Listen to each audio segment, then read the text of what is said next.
sanlibutan. Maawa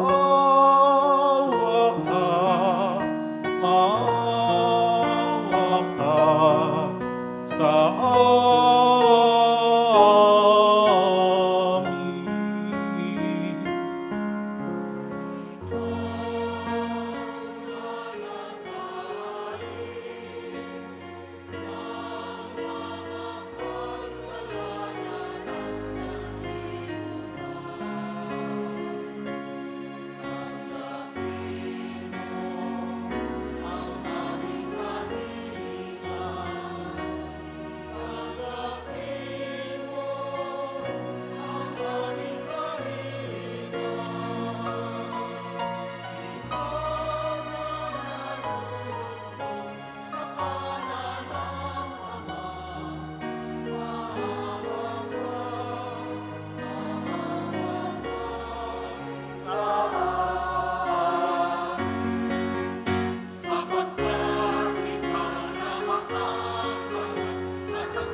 Manalangin tayo. Ama naming makapangyarihan, sa paggaganap sa Pasko ng pagkabuhay, ikaw ay nakikipagtipan sa sangkatauhan. Ipagkaloob mo ng aming may sa katuparan ang pananampalatayang aming ipinagdiriwang. Sa pamamagitan ni Jesucristo, kasama ng Espiritu Santo, magpasawal ng hanggan.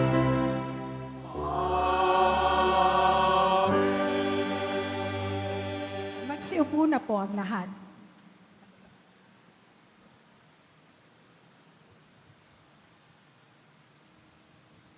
Pagbasa mula sa mga gawa ng mga apostol. Noong mga araw na iyon, nagsasalita pa sina Pedro at Juan tungkol sa kanilang pinanggalingan nang dumating ang mga saserdote, ang kapitan ng mga bantay sa templo at ang mga Saduseyo. Galit na galit sila sa dalawang apostol sapagkat ipinapahayag nila sa mga tao na si Jesus ay muling nabuhay.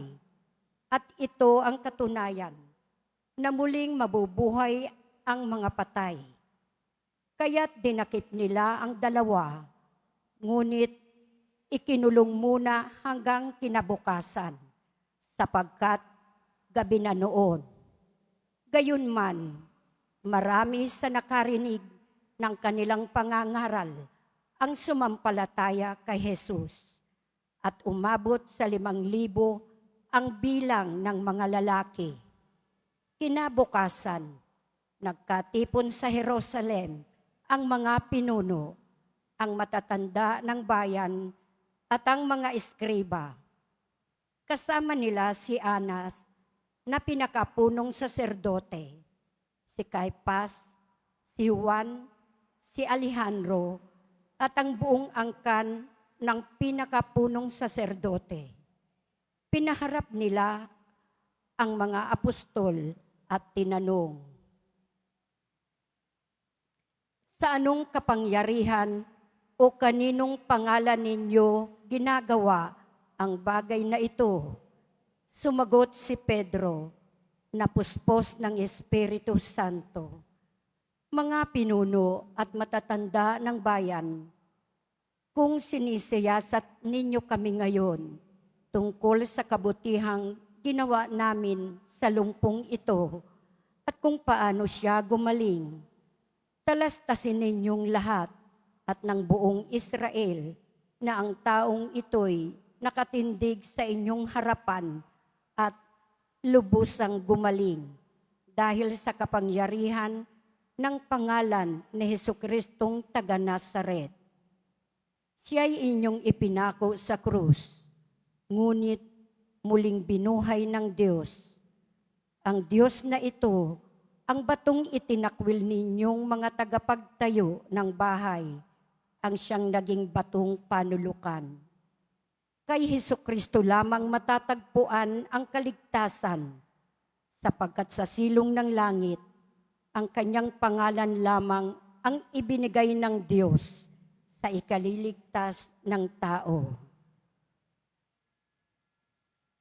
Ang salita ng Diyos. Salamat sa Diyos.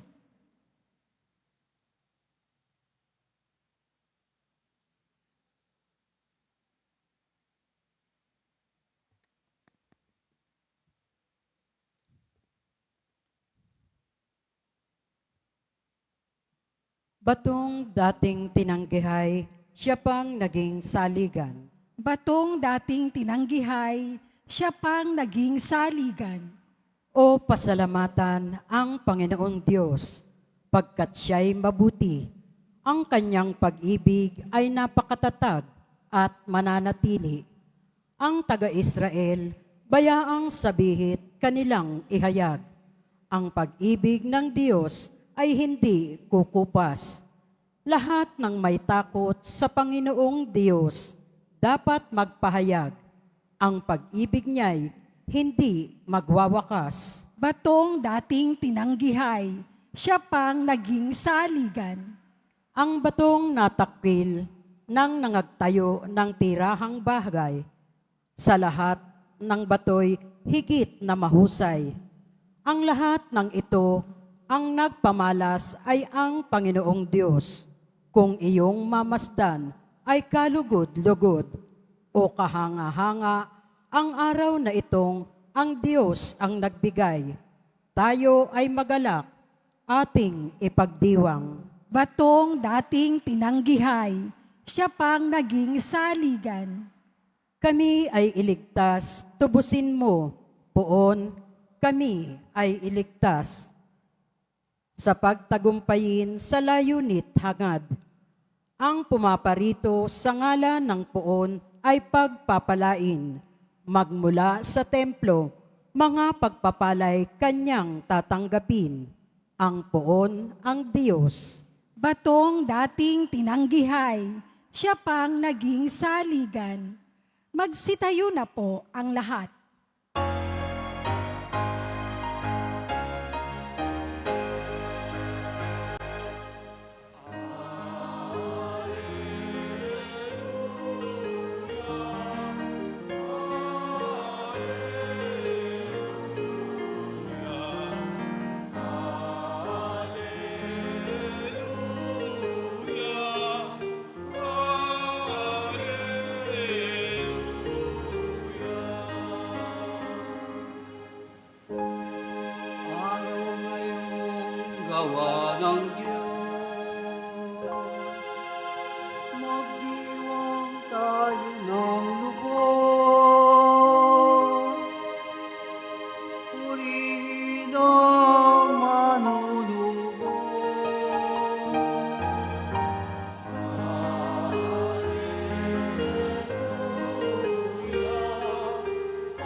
Sumainyo ang Panginoon. At sumaiyo rin. Ang mabuting balita ng Panginoon ayon kay San Juan.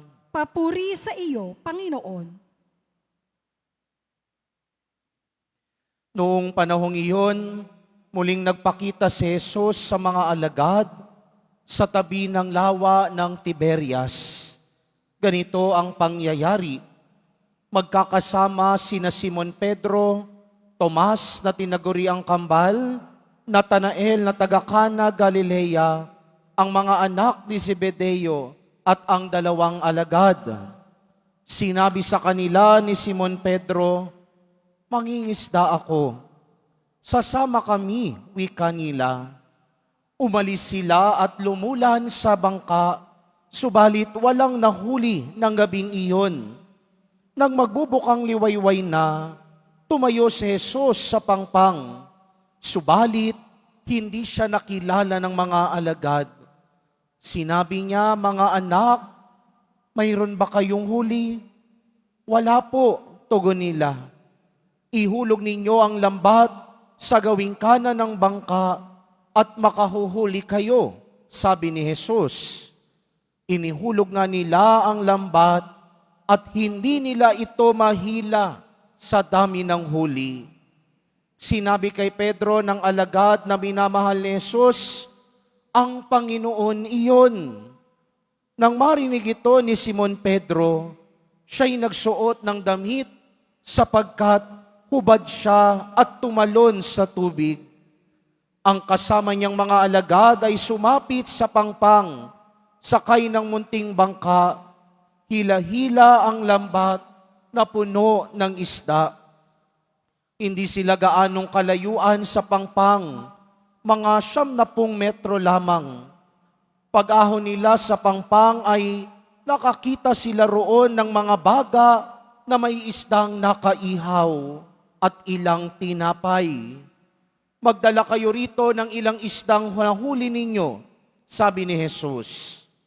Kaya't sumampas sa bangka si Simon Pedro at hinila sa pangpang ang lambat na puno ng malalaking isda, 153 lahat. Hindi napunit ang lambat kahit gaano karami ang isda. "Halika kayo at mag-almusal tayo," sabi ni Jesus. Isa man sa mga alagad ay walang nangahas magtanong sa kanya kung sino siya, sapagkat alam nila na siya ang Panginoon. Lumapit si Jesus, kinuha ang tinapay at ibinigay sa kanila, gayon din ang isda. Ito ang ikatlong pagpapakita ni Jesus sa mga alagad pagkatapos na siya'y muling nabuhay. Ang mabuting balita ng Panginoon. Pinupuri ka namin, Panginoong Heso Kristo. Magsiupo muna ang lahat. Magandang tanghali po sa inyong lahat. Pakibati nga muli ang bawat isa ng maligayang Pasko ng muling pagkabuhay. Ngayong huling Biyernes sa buwan ng Abril, natitipon tayo sama-samang namimintuho, sama-samang ipinagkakaisa ang ating mga saloobin at panalangin dito sa dambana ni Jesus Nazareno. At nakatutuwang maisip pagkatapos ng Semana Santa, pagkatapos ng mahabang panahon ng Kwaresma, naririto muli tayo sa huling Biyernes ng buwan ng Abril, sama-samang nagpapasalamat at sama-samang nagmamahal kay Jesus Nazareno na muling nabuhay. Kaya nga lahat ng mga nagmamahal dito, lahat ng mga nagpapasalamat kay Jesus Nazareno, pumalakpak ng malakas.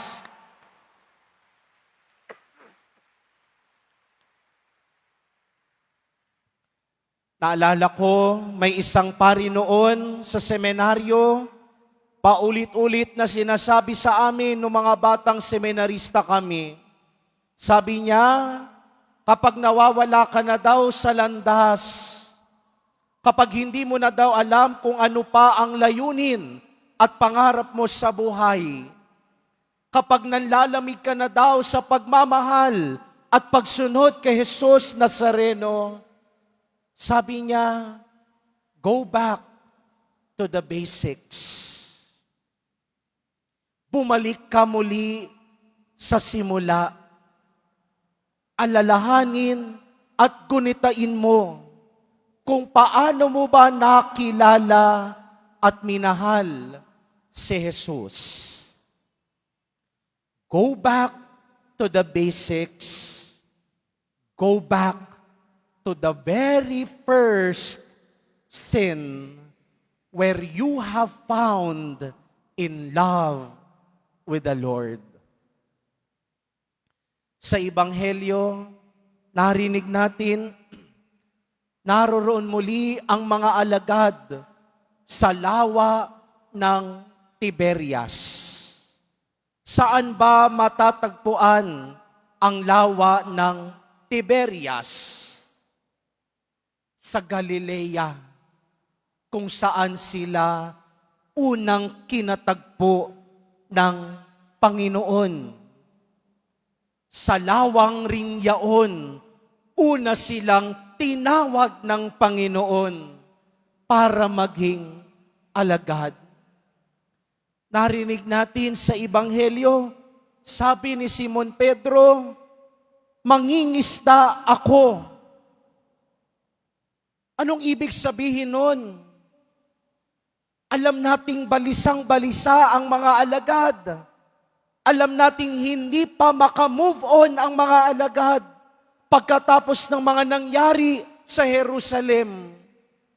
Kaya nang sabihin ni Simon Pedro, mangingisda ako, para baga niya sinasabing, babalik ako sa dati kong kagawian. Para bagang sinasabi natin, babalik na lang ako sa sarili naming bayan sa probinsya.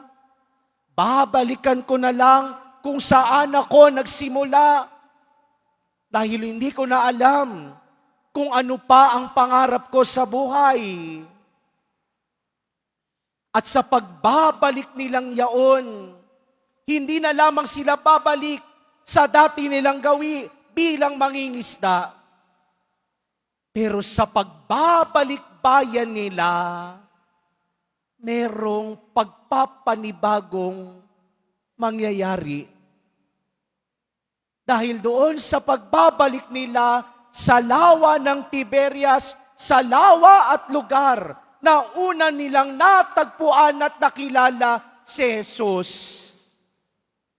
Makikilala nila at matatagpuan muli nila si Jesus na muling nabuhay. At paano nila natagpuan si Jesus?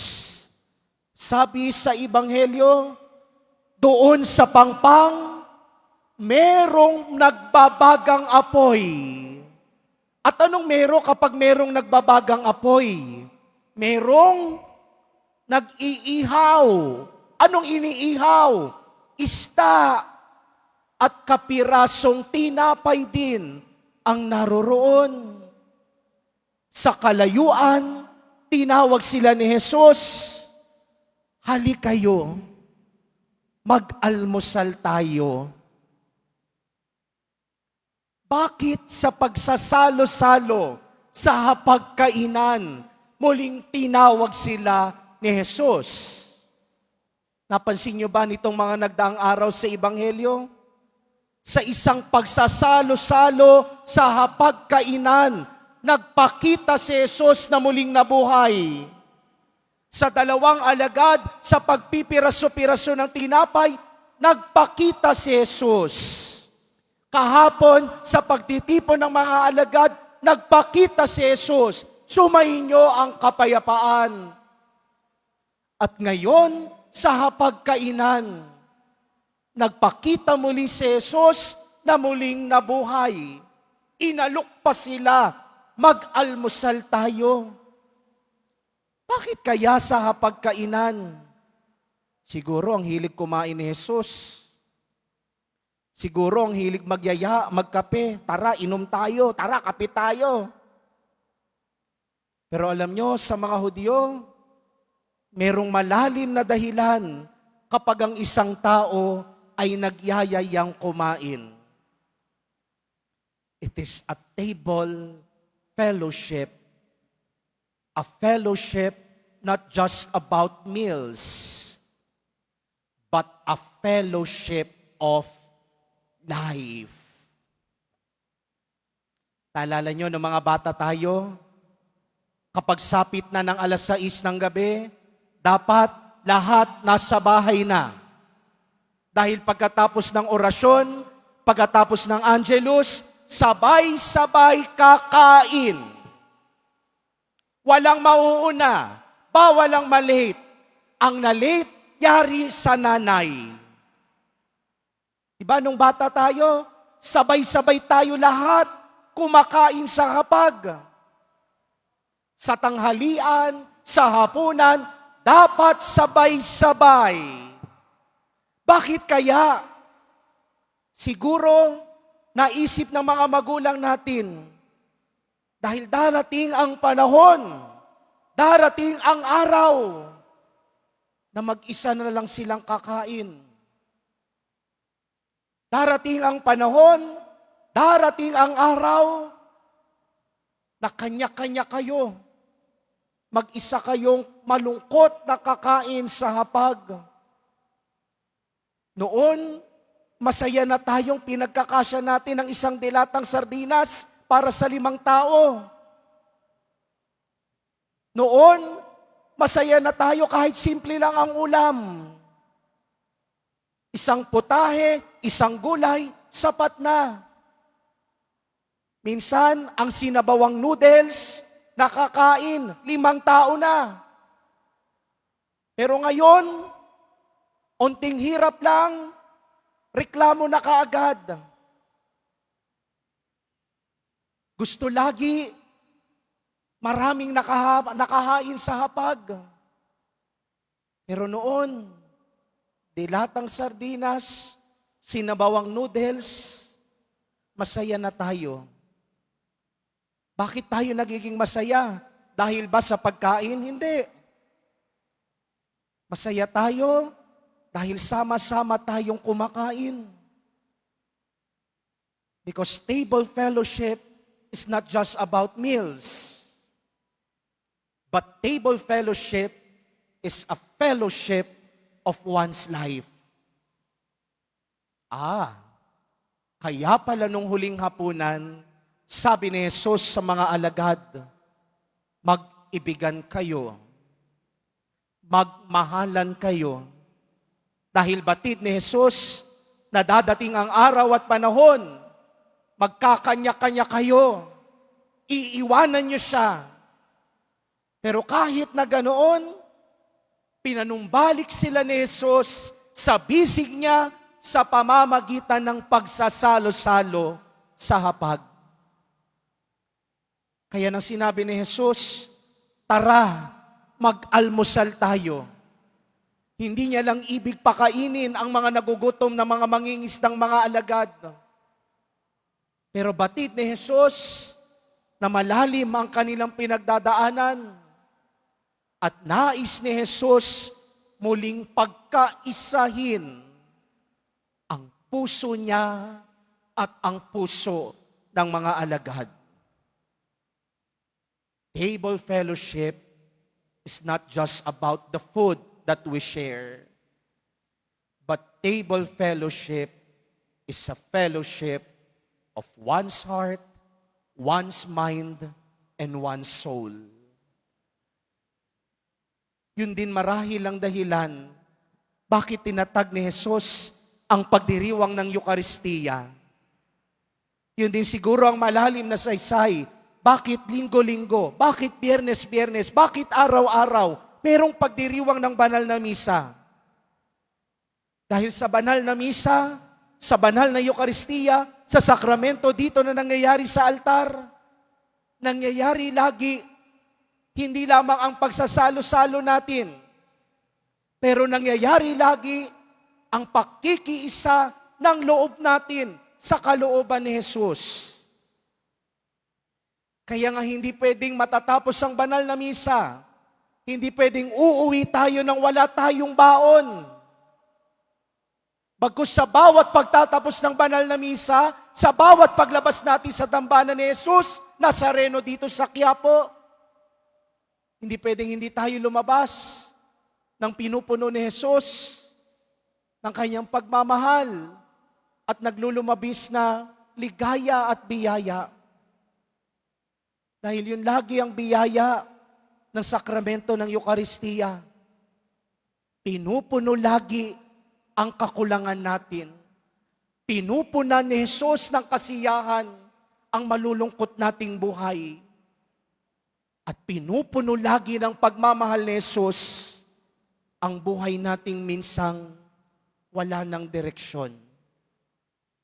Kaya sa misang ito, sa banal na Eucharistia, sa pagdiriwang natin ng banal na misa, sa pagtanggap natin mamaya kay Jesus, sa kabanal-banalang sakramento, pagkaisahin natin ang loob natin sa loob ni Jesus.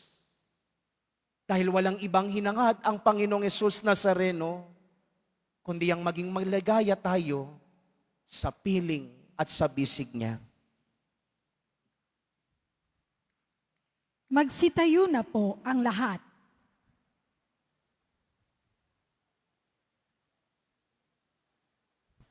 Na mahal kong mga kapatid na nanatili sa ating piling ang Panginoong Hesukristo upang patnubayan ang gawain ng kanyang simbahan at upang samahan tayo sa pagharap sa lahat ng mga paghihirap at pagsubok.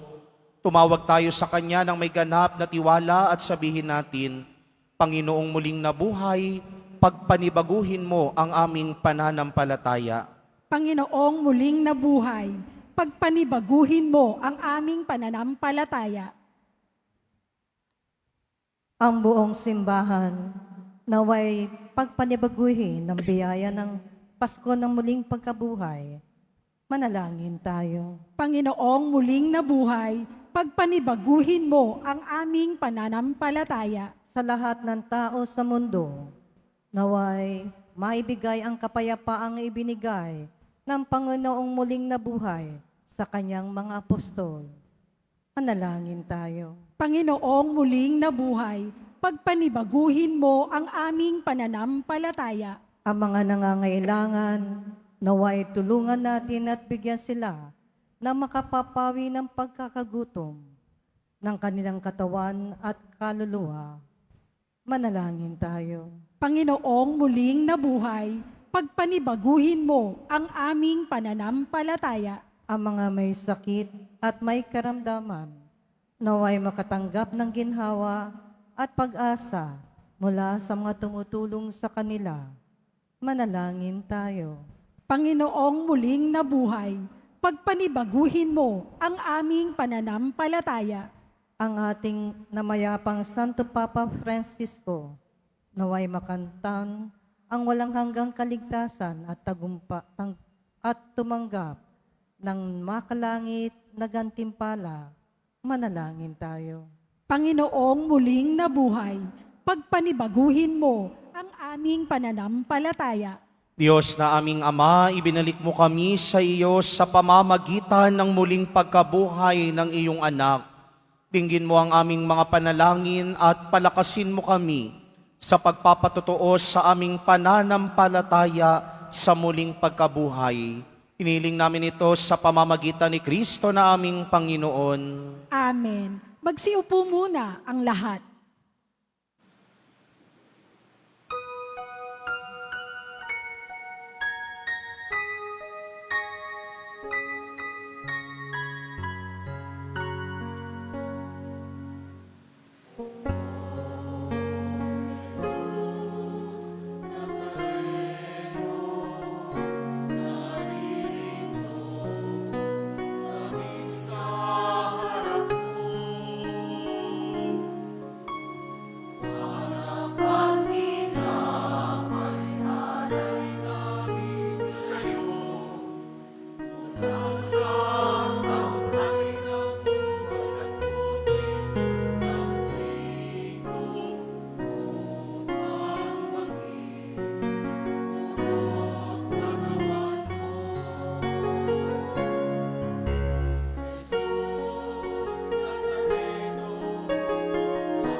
Magsitayo na po ang lahat. Manalangin kayo mga kapatid upang paghahain natin ay kalugdan ng Diyos samang makapangyarihan. Tanggapin nawa ng Panginoon itong paghahain sa iyong mga kamay, sa kapurihan niya at karangalan, sa ating kapakinabangan, at sa buong sambayanan niyang banal. Ama naming lumikha, lubusin mo ang ginaganap na pagpapalitan ng mga kaloob mo at ng aming mga halay, upang ang aming mga kinahihiligang bagay ay mapalitan ng pagnanais sa iyong mga bigay. Sa pamamagitan ni Jesucristo, kasama ng Espiritu Santo, magpasawalang hanggan.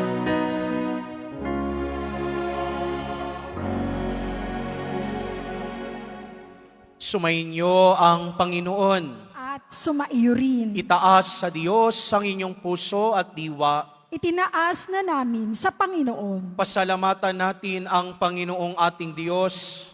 Marapat na siya ay pasalamatan. Ama naming makapangyarihan, tunay ngang marapat na ikaw ay aming pasalamatan, lalo ngayong ipinagdiriwang ang paghahain ng Mesiyas, ang maamong tupa na tumubos sa aming lahat.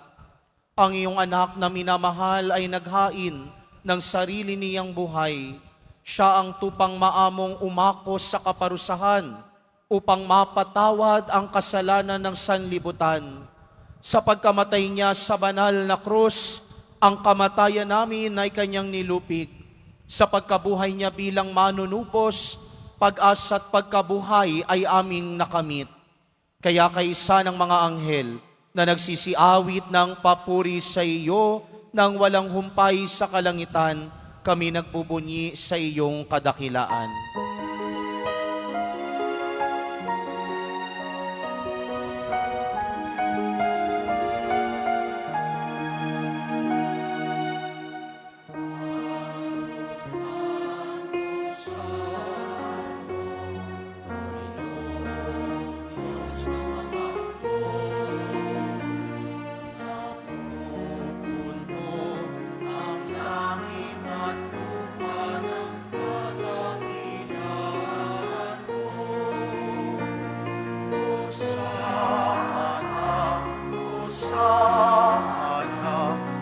Sana sa kaitaasan, Sana, sana sa kaitaasan, ilang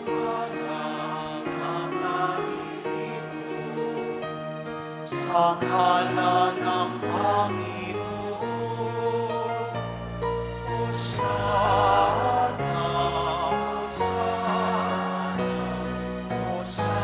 sa kaitaasan,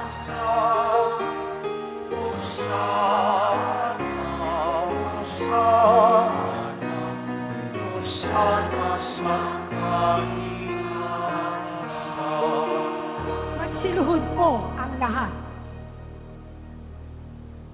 Ama naming banal, ikaw ang bukal ng tanang kabanalan, kaya't sa pamamagitan ng iyong Espiritu, gawin mong banal ang mga kaloob na ito, upang para sa amin maging katawan at dugo ng aming Panginoong Heso Kristo. Bago niya pinagtiis ang kusang loob na maging handog, hinawakan niya ang tinapay, pinasalamatan kaniya, pinaghati-hati niya iyon, iniabot sa kanyang mga alagad at sinabi, "Tanggapin ninyong lahat ito at kanin, ito ang aking katawan na ihahandog para sa inyo."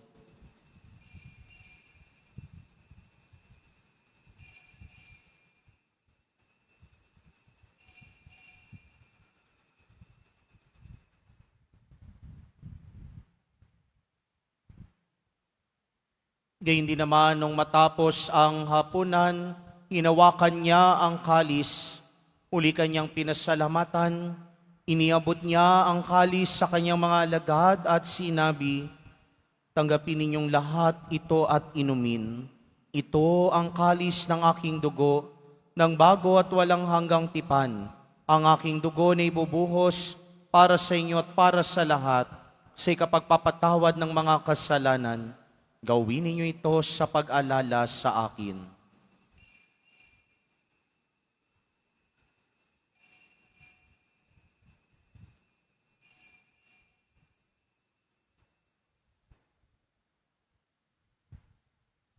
Magsitayo na po ang lahat.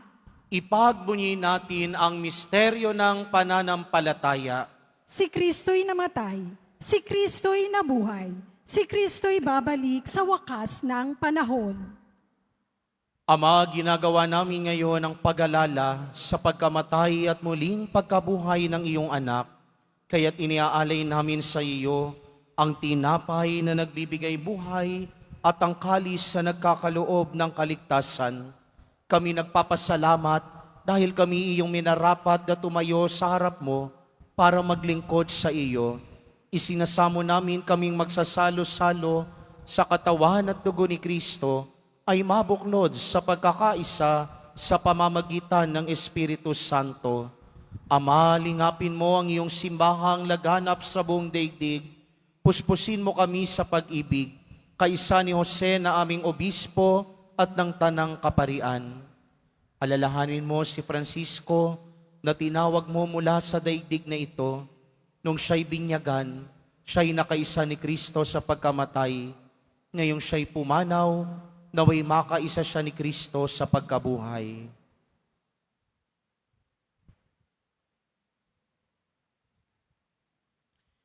Alalahanin mo rin ang mga kapatid naming nahimlay na may pag-asang sila'y muling mabubuhay, gayon din ang lahat ng mga pumanaw.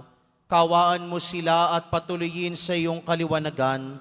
Kawaan mo at pagindapatin kaming lahat na makasalo sa iyong buhay na walang wakas, kaysa ng mahal na Birheng Maria na Ina ng Diyos, ng kabiyak ng puso niyang si San Jose, kaysa ng mga apostol, ni San Juan Bautista at ng lahat ng mga banal na namuhay dito sa daigdig ng kalugod-lugod sa iyo, may pagdiwang nawa namin ang pagpupuri sa ikararangal mo sa pamamagitan ng iyong anak na aming Panginoong Heso Kristo.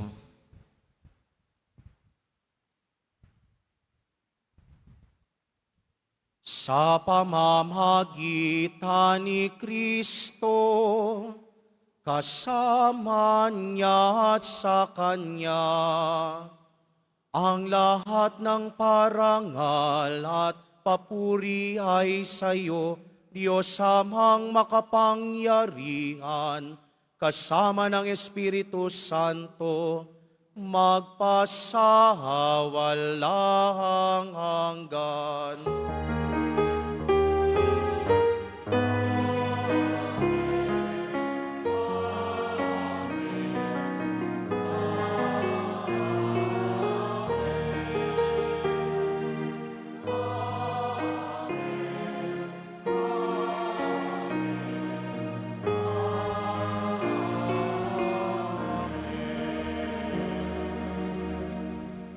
Sa tagubilin naman nakagagaling na utos at turo ni Jesus na Panginoon natin at Diyos, ipahayag natin ng lakas loob.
Iniling namin kami at ihas sa lahat ng masama, pagkalooban ng kapayapaan araw-araw, iligtas sa kasalanan, at ilayo sa lahat ng kapahamakan. Samantalang aming pinananabikan ng dakilang araw ng pagpapahayag ng tagapagligtas naming si Heso Kristo. Sapagkat iyong kaharian at ang kapangyarihan at ang kapurihan magpakailanman. Amen. Panginoong Jesucristo, sinabi mo sa iyong mga apostol, kapayapaan ang iniiwan ko sa inyo, ang aking kapayapaan ang ibinibigay ko sa inyo. Tungayan mo ang aming pananampalataya at huwag ang aming pagkakasala. Pagkalooban mo kami ng kapayapaan at pagkakaisa ayon sa iyong kalooban, kasama ng Espiritu Santo, magpa sa walang hanggan. Amen. Ang kapayapaan ng Panginoong muling nabuhay ay laging sumainyo. At sumaiyo rin. Nang merong ngiti sa ating mga labi, magbigayan kayo ng kapayapaan sa isa't isa.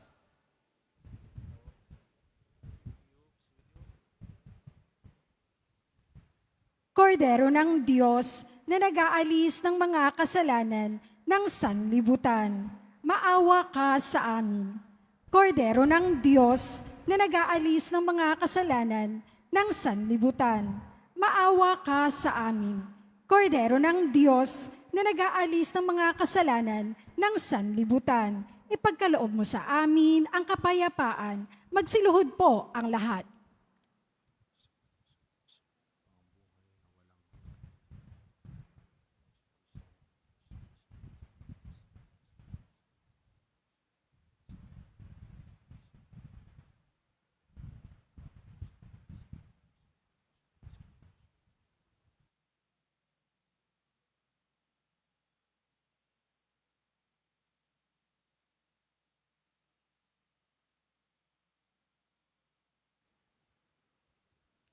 Ito si Jesus, ang kordero ng Diyos na nag-aalis ng mga kasalanan ng sanlibutan.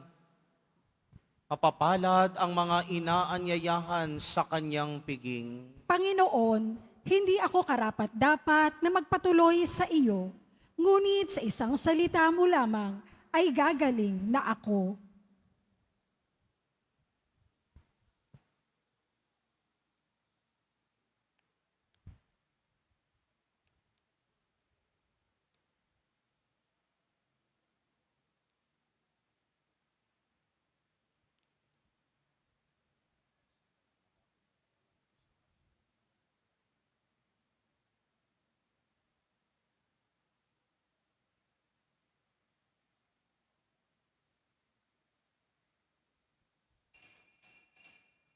Para sa lahat ng tatanggap ng banal na komunyon, sasagot po tayo ng amen, pagkasabi ng pari o ng lay minister ng katawan ni Kristo at isubo agad sa bibig bago umalis sa harapan ng pari o lay minister. Sumunod po tayo.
siyang patnubay.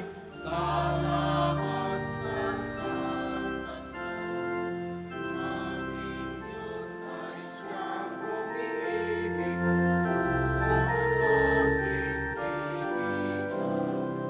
Panginoon ay nakila sa ngayon at kailanman. Si Kristo'y ang pagdiwang, Alleluia. Kamatayan ay tinalo, panangin ay nabuksan. Kasalanan ay pinatawad, naligtas ay dumating. Kagaling ang kanyang sugat, kanyang krus ay tatay.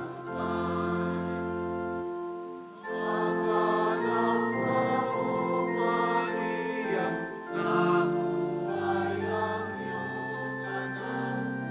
Kaluluwa ay napawi, kasiyahan at tuwa. Sa salubong ay lumigaya, nagtaguan makita. Manalangin ka sa langit, kami mo'y magmamahila.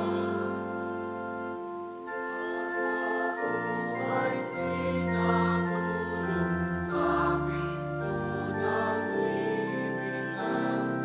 Tayong lino ay iniwan, ang banyo'y nakatiklop. Nagpakita kay Simon Pedro, upang maabuhay siya. Ebanghelyo'y ipahayag, sinilang ang simbahan. Diyos samay ating purihin, Diyos anak siyang sambahin. Espiritu'y siyang patnubay, salamat sa Santo. Ating Diyos ay siyang umiibig, buwan ating pinigan. Panginoon ay nakila sa ngayon at kailanman. Announcement, mga kadiboto, mabibili pa rin po sa ating parish office ang Nazareno Images, Nazareno Medallion, at ang Nazareno Novena and Prayer Booklet in English or Tagalog. Ang Nazarene Catholic School, ang paaralan ng Basilica Minor at pambansang dambana ni Jesus Nazareno ay tumatanggap na ng mag-aaral mula sa preschool hanggang senior high school para sa school year 2025-2026. Sa mga mag-aaral na papasok para sa grade 1 at grade 7, ang paaralan po ay magbibigay ng libreng mga libro sa darating na pasukan. Mayroon din pong magbibigay ng academic discount sa mga mag-aaral na kabilang sa top 10 na papasok ng grade 1 at grade 7. May matatanggap na 13,000 ESC subsidy ang mga grade 7 na patuloy na matatanggap hanggang sa sila ay makarating ng grade 10. Bukod pa po dito, ang lahat ng mga mag-aaral na papasok bilang grade 11 mula sa public school ay maaari pong mag-enroll ng libre at wala nang babayaran hanggang sa siya ay matapos ng senior high school. Para sa karagdagang impormasyon, tulong pang edukasyon, pinansyal, diskwento, at mga scholarship, maaari kayong mag-message sa The Nazarene Catholic Schools Facebook page o tumawag sa mga sumusunod na numero na nakapaskil sa ating LED screen. Pagkatapos ng misa, ang pagwiwisik po ng banal na tubig ay magaganap sa labas ng ating simbahan. Pinakikiusapan ng lahat na ang tanging labasan o exit ay sa Quezon Boulevard at sa Plaza San Juan lamang. Iwasan po natin ang magtulakan. Sumunod po tayo. Maraming salamat po sa inyong pagdalaw at pagsisimba sa Basilica Minor at Pambansang Dambana ni Jesus Nazareno. Magsiluhod po ang lahat para sa panalangin ng mahal na poong Jesus Nazareno. Mahal na poong Jesus Nazareno, banal ang iyong pangalan. Dinadakila at pinasasalamatan ka namin. Nagpakababa ka at sumunod sa kalooban ng Ama. Pinasan mo ang krus at nag-alay ng buhay para sa aming kaligtasan. Tanggapin mo ang aming dasal at sakripisyo. Itulot mo na kaming sumasamo ng buong katapatan at pagmamahal. Magbahagi ng mabuting balita, magsisi at itakwil ang kasalanan at masama, at maghatid ng awa at kapayapaan sa aming kapwa. Ipinagkakatiwala namin sa iyo ang lahat-lahat sa amin. Ipinapanalangin namin ang mga nangangailangan ng iyong tulong. Ipinapaubaya namin sa iyo ang aming mga kahilingan. Itong aming pagdidibosyon at panata ay lalo nawang magpalapit sa amin sa iyo at aming kapwa upang nagmamahal at nagkakaisa kaming magtaguyod ng iyong kaharian dito sa lupa hanggang sa langit na aming tunay na tahanan, kung saan nagahari ka sa kaluwalhatian, magpasawalang hanggan. Amen. Magsitayo na po ang lahat.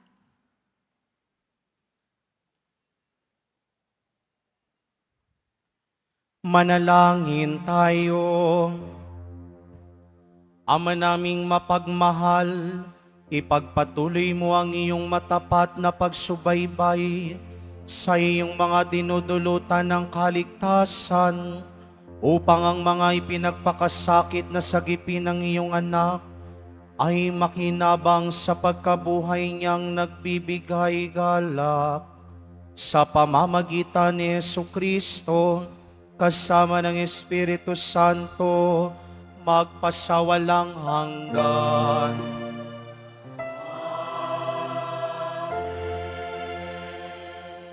Sumainyo ang Panginoon. At sumaiyo rin. Mahal na pong Jesus Nazareno, inihayag mo sa pamamagitan ng krus ang walang maliw na pag-ibig ng Diyos sa sangkatauhan. Pakinggan mo po ang kahilingan, lalo na para sa mga nangangailangan ng iyong tulong at awa. Makamtan nawa namin ang iyong kasagutan na may utang na loob na tinatanaw. Basbasan din po ninyo itong mga imahen at dasalan upang lalo kaming manalangin at magtiwala. Sa pamamagitan ng bendisyon na ito, naway lalo kaming maging mapaglingkod, masunurin at tapat sa iyo, naming maluwalhating Panginoon, magpasawalang hanggan. Amen. At pagpalain at pag-ingatan kayo lagi ng makapangyarihang Diyos, Ama, Anak, at Espiritu Santo. Amen. Naialay na ang banal na Eukaristiya, humayo kayong taglayang pag-ibig at kapayapaan ng Poong Jesus Nazareno. Alleluia, Alleluia. Salamat sa Diyos. Alleluia, Alleluia.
Magandang hapon po sa ating lahat.